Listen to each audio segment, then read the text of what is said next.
Before we get very far into our next story, we do have a warning for you tonight. What you're about to see and hear may not be suitable for children. Tonight, take a walk in their world.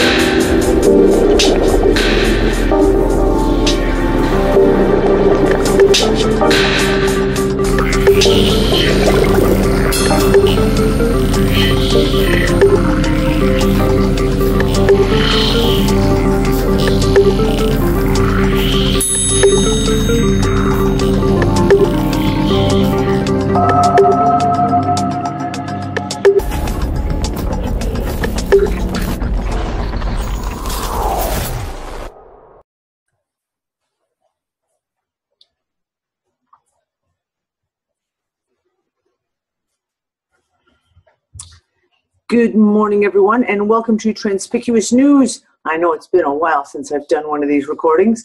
It is October 5th. Yesterday, I put out an article, rather long article, on current events as they're playing out. What's going on in the world? Well, everyone's looking at Las Vegas right now. And while there's been some excellent work done at totally decimating the official narrative, if you will, of the Las Vegas false flag attack, there's a lot of shit going on. I got into it yesterday. It was a written article. I didn't do a recording.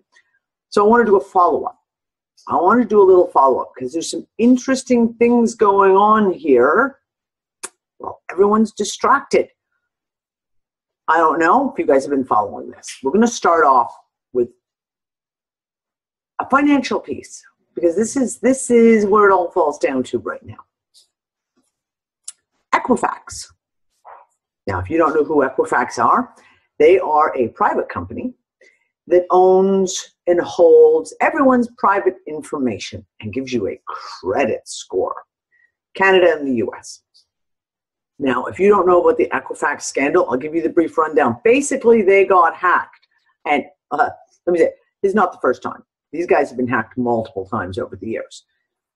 Basically, in 2017, two major hacks happened to Equifax that compromised 145 million people's private and secure financial data, i.e., social security numbers, your date of birth, your financial assets, everything was exposed to this hack. Now, it has been a circus. Anyone who's followed this, it has been just a complete circus because there's been no real reasons given. They've got, oh, we're searching into it and all the rest of it.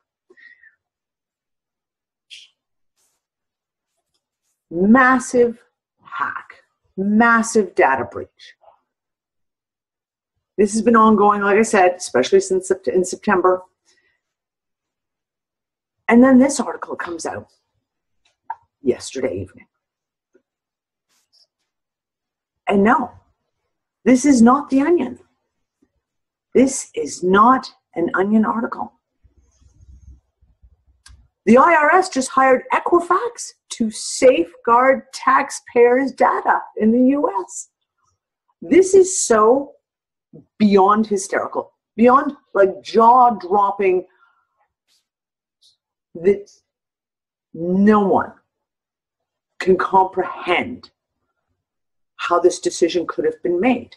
Just hours after the Equifax CEO, Rick Smith, wrapped up his testimony before the House Energy and Commerce Committee in the US, the first in a series of congressional fact-finding missions about the hacks, plural. It's just been reported the IRS last week awarded the disgraced Credit Monitoring Bureau with a $725 no bid contract, even as the company is struggling to address suspicions that it misled investors and customers by withholding the information about the most damaging data breach in US history. That's right, because when Equifax found out about it, they didn't tell anyone. They didn't tell anyone about this data breach. The IRS has just hired Equifax to safeguard taxpayers' data. Now, this is interesting. As if the IRS decision to entrust the disgraced credit bureau with sensitive taxpayer data wasn't galling enough, the agency seemingly fast-tracked the contracts by classifying it as a sole source order, a designation that allows the agency to circumvent the bidding process by claiming a given vendor is the only one capable of executing the contract, which is bullshit. There's multiple companies out there that do the exact same work as Equifax. They fast-tracked it. Basically, they didn't even put a bid out, which, if it was a government agency, they'd have to put a contractual bid out. But, we all know the IRS is not a government agency. And this should be the bell, I should say, that should be ringing in everyone's head, is because Congress and the U.S. Senate were all caught just as surprised as the public with this announcement. And Congress and the Senate are both going, what the fuck? You got to be kidding me. Senate Finance Committee Chairman Orrin Hatch criticized the agency's decision as irresponsible. In the wake of one of the most massive data breaches in a decade, it's irresponsible for the IRS to turn over millions in taxpayer dollars to a company that has yet to offer a succinct answer on how at least 145 million Americans had personally identifiable information exposed. This is like a bad joke. This is one of those things where you just sit there and you go, what reality am I in? How could this go through? Now, we keep talking about transparency, don't we? Everything's being made transparent at the moment. And this is one of those transparent pieces. The IRS is a private corporation. Neither U.S. Congress nor U.S. Senate has any control over the IRS or any control over the decisions they make because they're a private corporation. I'm out of Puerto Rico. We'll get there. On the back of this story, we've got another piece spinning out that is really interesting. The Trump administration wants to replace Social Security numbers with something less vulnerable. The Equifax hack raises timely questions about whether these numbers are obsolete. And it goes into the article about, how Social Security numbers were created in 1936 to keep track of earnings. Bullshit. But the official doctrine, right? We need to find a way, like most other systems, that require the true consent to authorize. Now that right there. We need to find a way, like most other systems, that require true consent to authorize. Is a very, very interesting statement. And it's a very powerful statement, and it's one people need to take note of. He suggested a new public key infrastructure for all the U.S., which is a set of policies to manage digital certificates that correspond with people and use encryption for more security. Joy said this is an option being considered by the federal government. As we discussed last month, federal government is thoroughly looking at blockchain, aren't they? Encryption, digital certificates, we're talking blockchain. They mention blockchain farther in the article, just as a little, maybe, kind of, sort of, but we know that's where it's going. Put simply, a new identifier would be a unique number known only to the user that changes periodically and automatically.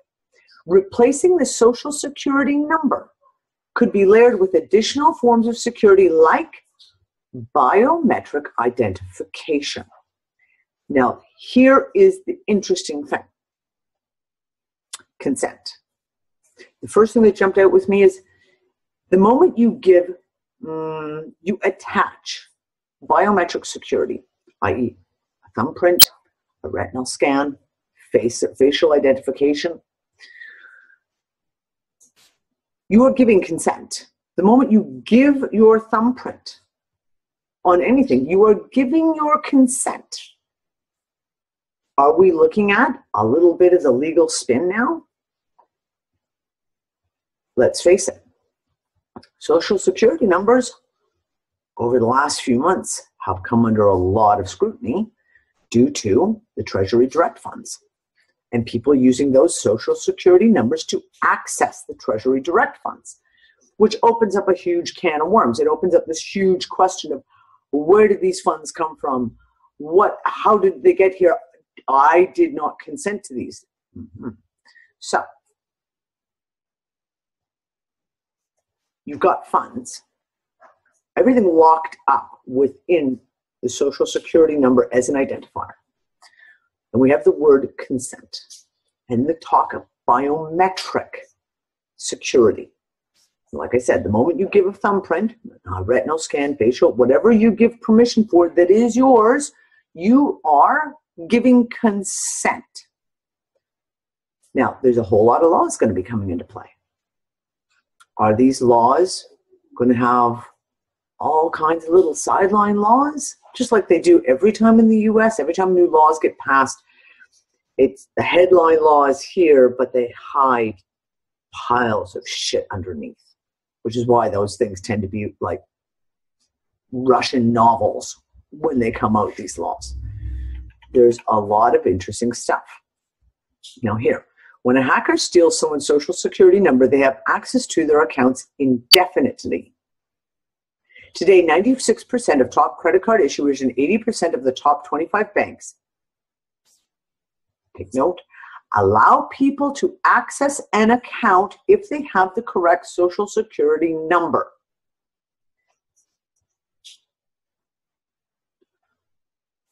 Do you see where I'm going? Do you see the greater questions that are involved here now as to why they want to change all this shit over? White House and Equifax agree social security numbers should go. I love this. I feel very strongly that social security number has outlived its usefulness, says Joyce. We're going to Equifax. This is the Equifax bit. Is this... I don't mean to be a pessimist, but you know me, I dig into the rabbit holes. So we have the accessing of the Treasury Direct accounts go public, viral. And of course, they start changing everything as quick as they can in the background to try and lock up those accounts. Then we have the Equifax hack.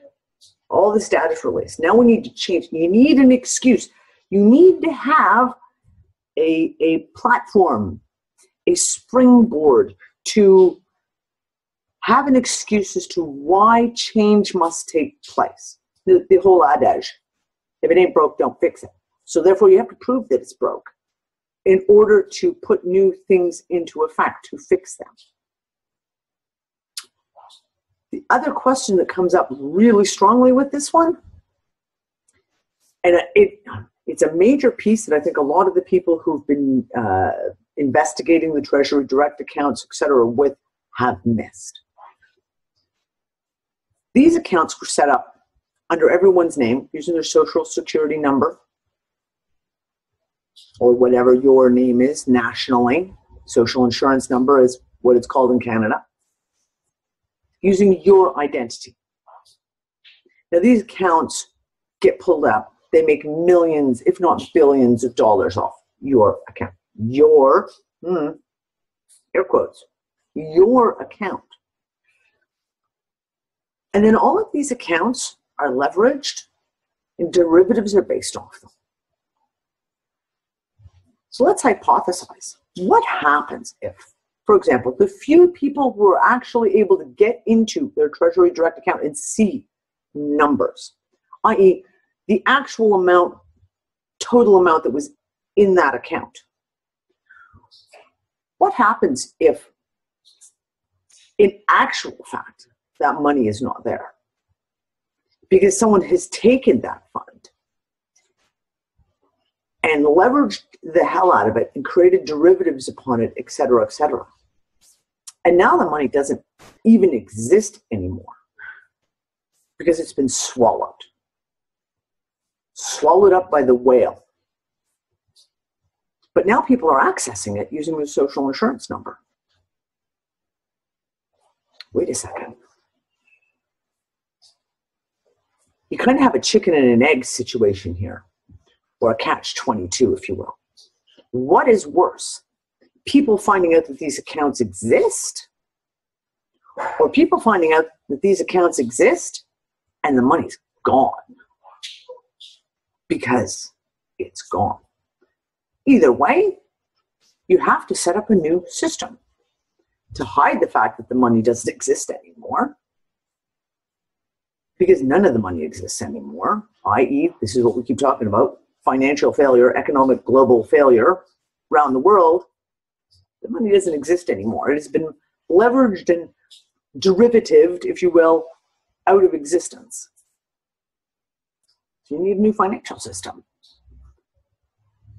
If you have a new financial system, you want more control mechanisms put in place, i.e., let's replace the social security numbers with something biometric so you have consent and start all over again. This is just me thinking out loud, putting this out there. You guys think about this. You guys, I want everyone to just take a look at it. See what you get from this. We're going to move on, though. We're going to move on. So yesterday, I talked about Catalonia, the Catalan referendum. This is such a major piece of shit going down. A major piece. Please read the article I put out yesterday, because I go into obviously much deeper detail, which I'm not going to go into here. And I'll put the link, will be in the information section on YouTube, so you can go find it. So we have the response. The response. The EU Parliament ignored everything that was going on in Catalan. Everything. And they finally started making some responses this week after the brutality of the Spanish military. We're going to call it the military. It's the Spanish police, but they're military. And the responses out of the EU Parliament are just ridiculous. That empty rhetoric, that words come out of their mouths, but they have no real meaning. It is the duty for any government to uphold the rule of law, and this sometimes requires a proportionate use of force. Well, first of all, I would argue, who gets to define what's proportionate? Because people peacefully going to a polling station to declare their intent, pardon my child running around, to declare their intent, to declare what they want. Is it proportionate that the military can go in and beat people, tear gas them, shoot them with rubber bullets, grab women by their hair and drag them out of polling stations, bash grandmothers in the face and gash open their heads with batons? Is that proportionate use of force for people who were literally peacefully going to the polling stations? Next statement. If the law does not give you what you want, you can oppose the law, you can work to change the law, but you cannot ignore the law. But the response comes in and says, if you've already tried to oppose the law, and you've already worked for decades to change the law, and you can't because you are ignored, what option is left for you?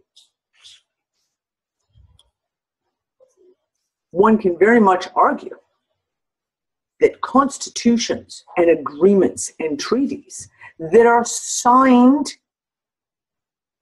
20 years ago, 50 years ago, 100 years ago, are only binding upon the people who signed them, not the children thereof.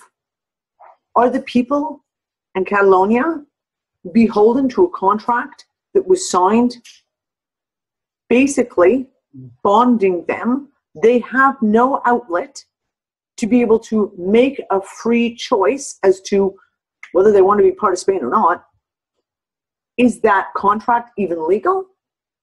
In which case, the law that is supporting the contract, is that law legal?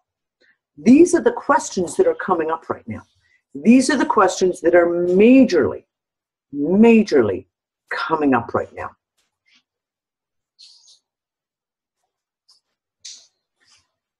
Interesting response here at the bottom.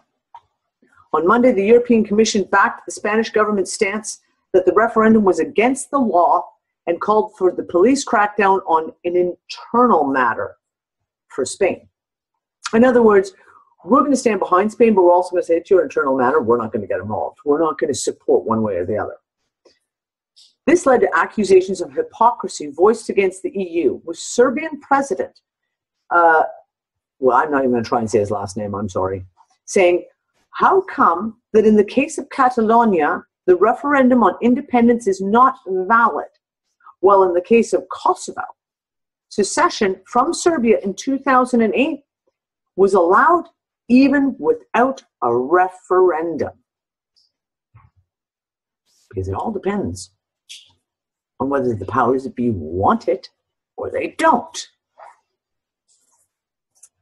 Further to that, the other referendum that took place was, of course, the Kurdish referendum that I also talked about yesterday. Who could have seen this coming? Craziness. Erdogan and Khomeini, the head of Turkey and Iran, got together for a powwow. These guys hate each other's guts. But unity comes in strange forces, right? Iran and Turkey have agreed to take every possible measure against the independence vote that was recently held in the Iraqi Kurdistan. The leaders of the two countries said, accusing Israel of masterminding the move. The independence referendum in the Iraq Kurdistan is a betrayal of the Middle East and a threat to the future of the entire region. Now, it's interesting. There are so many angles to this. So many angles to the Kurdish question that are buried within time, buried within some of the most convoluted politics imaginable. There is so much more going on here than is advertised, if you will. Now, Iran and Turkey are blaming Israel. In his turn, Khomeini said that Israel, as well as some foreign powers, including the US, want to create contention between regional powers in the Middle East by creating a new Israel.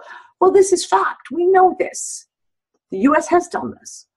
And the US has done shit in the past with this whole Kurdistan question, and Canada. They open the door to wondering, yeah, just what the fuck are you guys doing? What is your plan here? As I said yesterday in the article, Kurdistan, it's not just Iraq.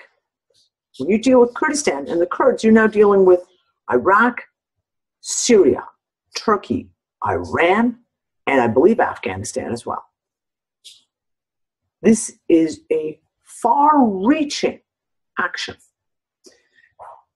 I'm going to watch it, but this is one that could have very, very interesting ramifications. And we could see some very interesting information come out on this. So it's one to kind of be aware of. Now, excellent article here, if I can get to it. Here we go. On Liberty Blitzkrieg. Michael Krieger. He's written a couple of series. He's been really watching the decentralization, if you will, of Europe. The secession question.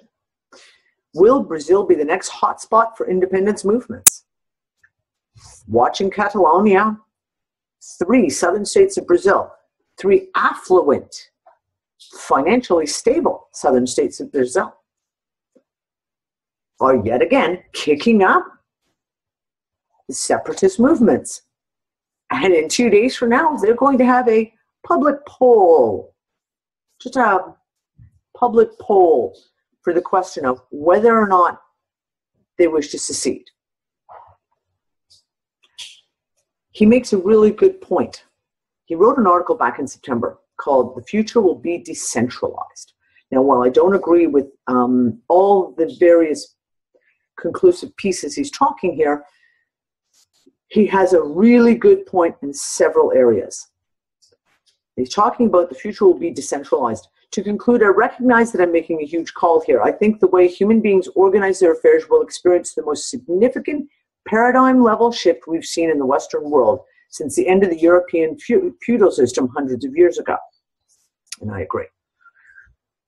That's how significant I think this shift will be. There are two key things that need to happen for this to occur. The first is technological innovation, and it's already happening. The second is increased human consciousness. As Thoreau noted, in order for us to have a greater self-determination, we need to be ready for it. Are we ready? That consciousness shift is a major, major piece to this. Decentralization. Everything that we're seeing from Bitcoin to blockchain, the technology of it. As I said yesterday, Christine Lagarde in her announcement about how Bitcoin could basically change the entire central banking system and the monetary system. Decentralization. Now, you know my opinion on Bitcoin. I think Bitcoin is totally and completely being controlled. That does not mean all cryptocurrencies are. And I believe that is where we're going to see the decentralization. Don't look at Bitcoin and call it a whole. Look at the decentralization out of Bitcoin. This is where we're seeing change and movement into some really interesting directions. And I'm going to be getting into that more in a couple of weeks because there's a lot of interesting questions that come up when we start talking about this. But decentralizing, let's look at where our attention is going. We keep talking about, from my group, the Unfuckers, community, how it is time to unite and bring community together. The one thing we talk about is that removing the shackles that bind us into a system that is corrupt, that is fraud, that is illegal, and that we did not consent to. So here we are. We watch this decentralization that we're seeing. Is this the greater decentralization that we're going to see roll out?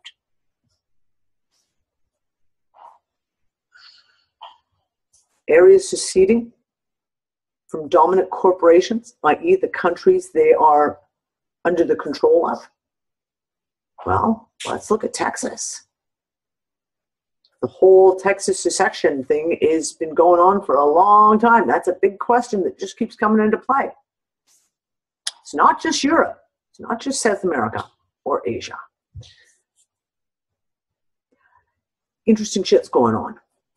I don't want you guys to watch this. Just be aware, because the question of increased human consciousness and the direction that takes us in is a very, very interesting one. Now, the last little piece I want to get into here, going back to Puerto Rico and the IRS. It will be a disaster because Puerto Rico will run out of money on October 31st. And the U.S. Congress has said, well, maybe we can give them a little short-term loan. Now, again, do your homework. Puerto Rico, what they represent, not as a country, but as the 51st state. They are completely under the control of the U.S. government. And there are those who have said, and I called it myself back in 2015 when Puerto Rico first defaulted, that's the default of the U.S. government. That's a complete default right there. Because who controls Puerto Rico? The U.S. does. There's more to this than meets the eye. Home of the IRS. Hurricane Maria comes through, devastates the country, and now we have a political war going on about aid and Trump's comment that maybe their debt will need to be wiped out. Wow, whose debt is Trump really talking about? Puerto Rico's or the USA's? There's a lot of shit going on here, folks. Yeah, times are getting real interesting. I've got a lot to say about this. I had to cancel shows this week due to all kinds of ridiculous weather that we've had here in Malta. But hopefully things will clear up and we'll be back to our usual schedule. Yeah. Interesting time to be alive, folks. And we'll watch how it plays out because there are pieces of this that are bringing things to a level of transparency we have never seen before. The question is, can you see it? And can you see through it to see what it actually means? That's it for me, and I'll talk to you guys later. Bye.